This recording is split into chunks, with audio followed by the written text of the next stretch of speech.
Hi everyone, and welcome to my channel where I talk about movies.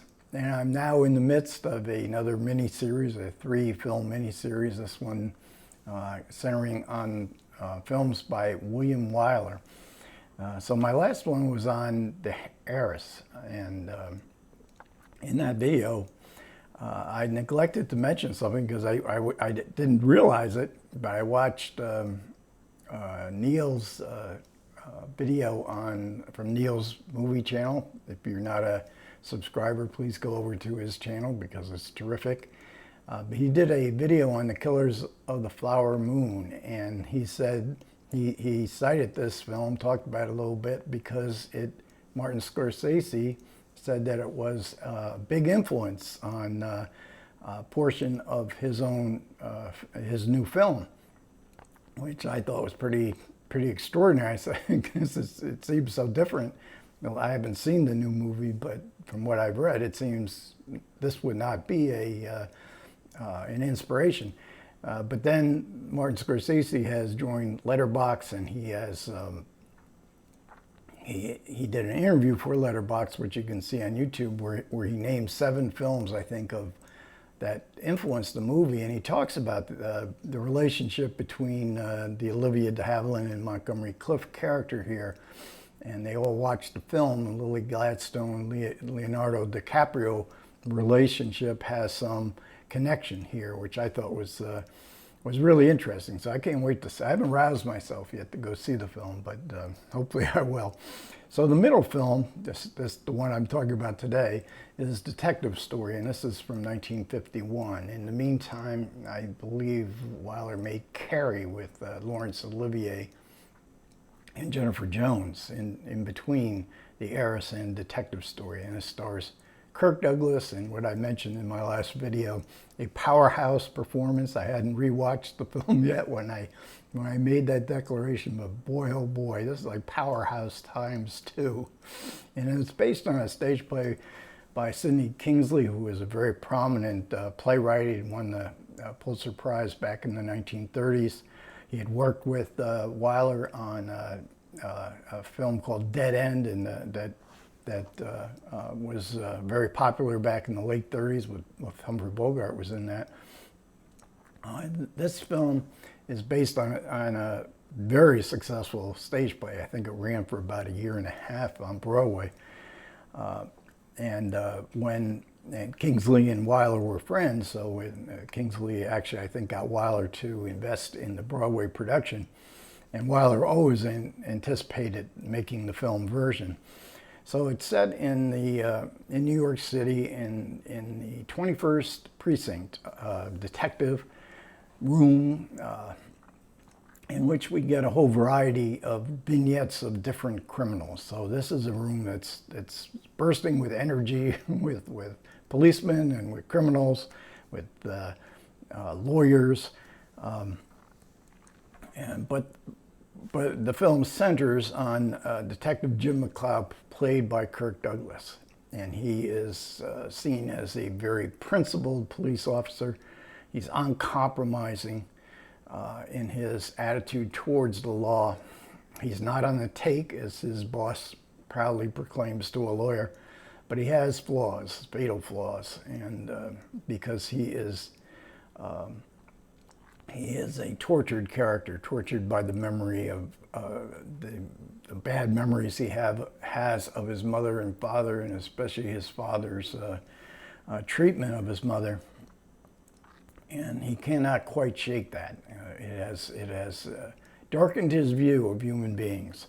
But he is married, and he's married to a beautiful woman, Mary, played by Eleanor Parker, who is to him a symbol of purity. This will get tested. Jim McLoud will get tested in his view of his wife throughout this film.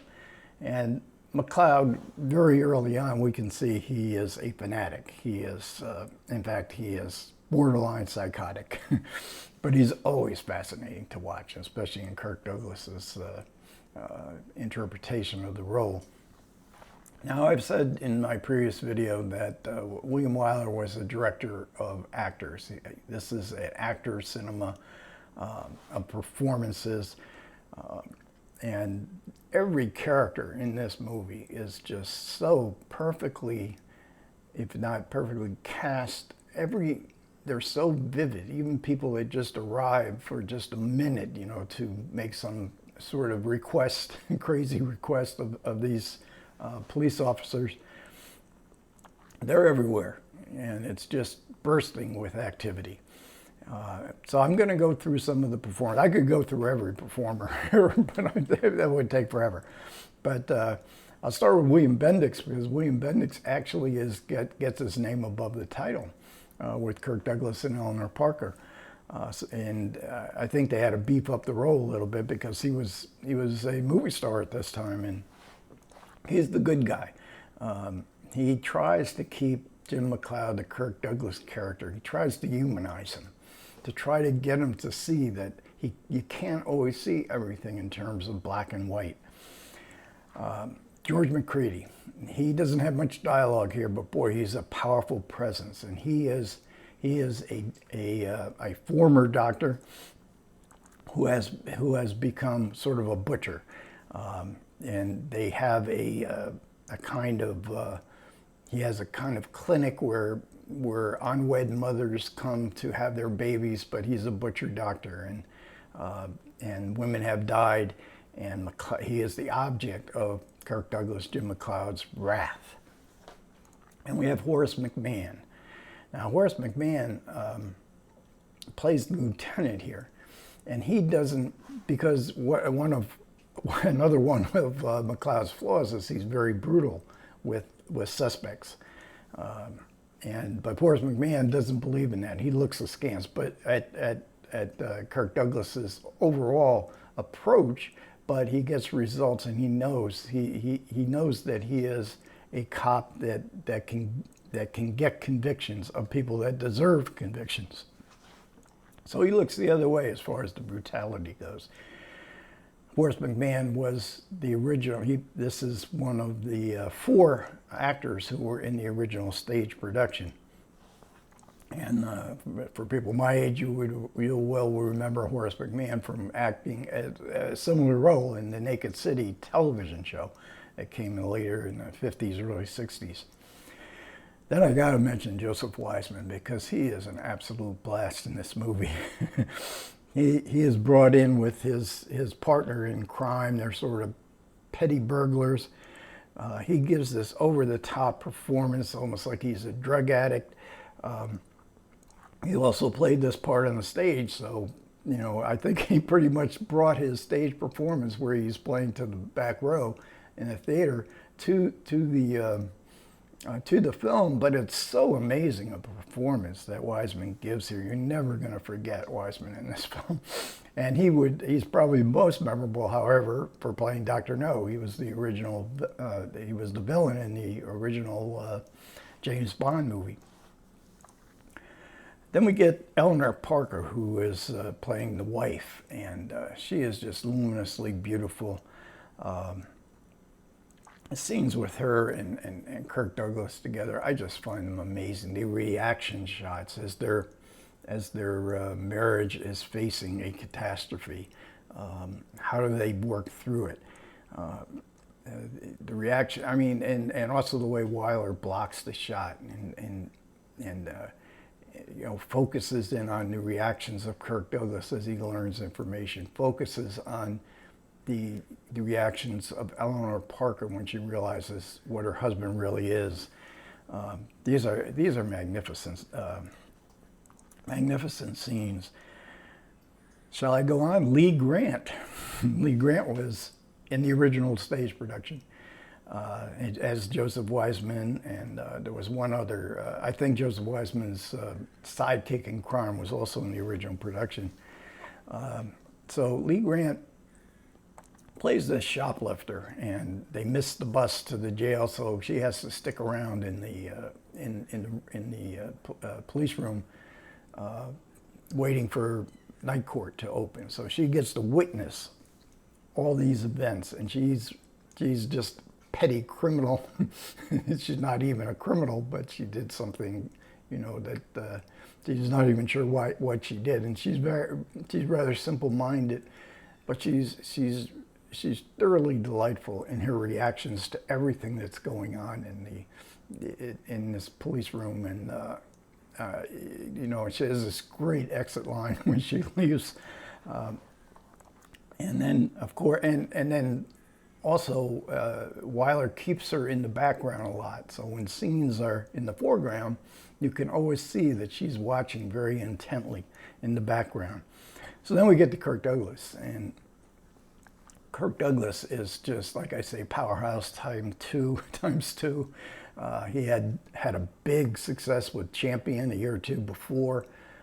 He had been the Strange Love of Martha Ivers. He was very memorable and out of the past in secondary roles. Champion was his really breakthrough role as a star.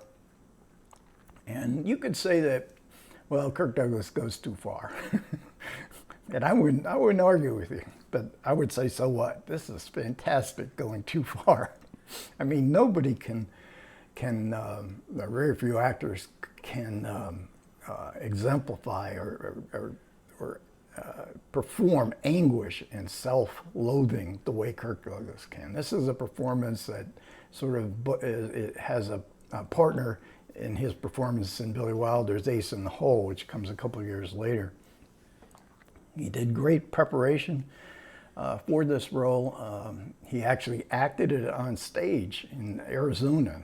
He acted the play, acted this part of Jim McLoud for a week on stage. He also traveled around with New York City police officers and also LAPD officers.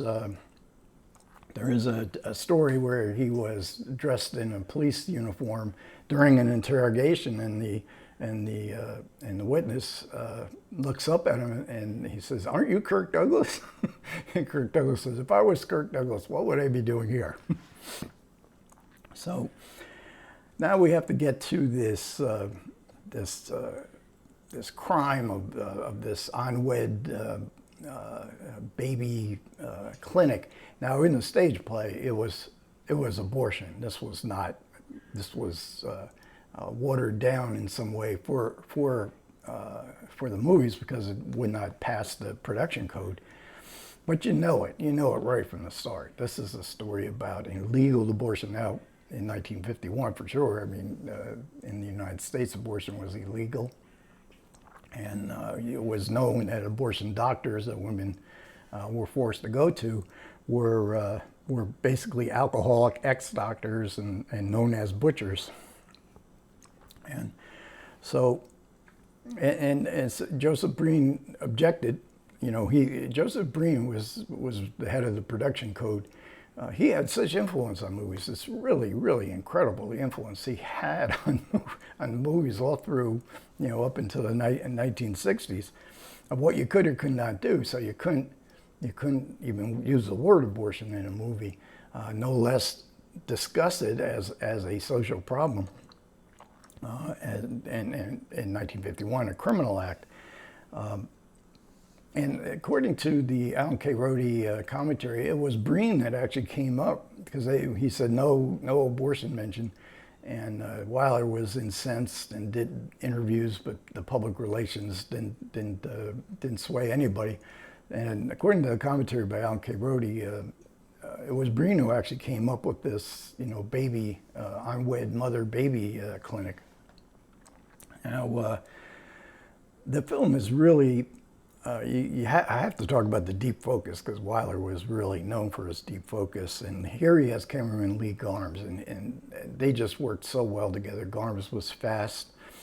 This movie had to be shot quickly. Television was destroying the profits of the big movie studios. Paramount didn't have much money, and they told Wyler, you can't do 37 takes like he did on The Heiress. You got to shoot it fast, and Wyler shot it actually faster than the budget allowed. So he didn't have all these multiple takes in this movie. But the deep focus cinematography here is absolutely essential to this kind of film because you see foreground, you see background, you really get a sense that you're in this police station. You're here, you're amongst them, And Wyler's direction of actors, his direction of blocking, it's just terrific. And as I mentioned, there is a Alan K. Rhodey commentary that's very good. About 2/3 of the way, it kind of runs out of steam, where he just talks about the scene that we're watching. But I mean, there's so much information, but so much of this information that he provides is in this book, a biography of Wyler called A Talent for Trouble by Jan Herman. And I just about everything that's contained in the detective story commentary comes from this book.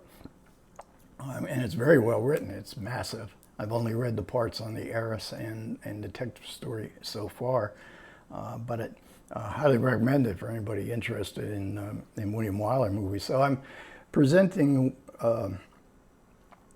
So overall, the one thing I want to talk, one more point I want to make in the movie is I found this so overwhelming, a tragedy. This is kind of like a Greek tragedy where your hero has flaws, and he recognizes that flaws, but he still can't do anything about it. His character is his fate. And I think this comes through so well in Kirk Douglas's performance and William Wyler's conception of the character and of the play itself.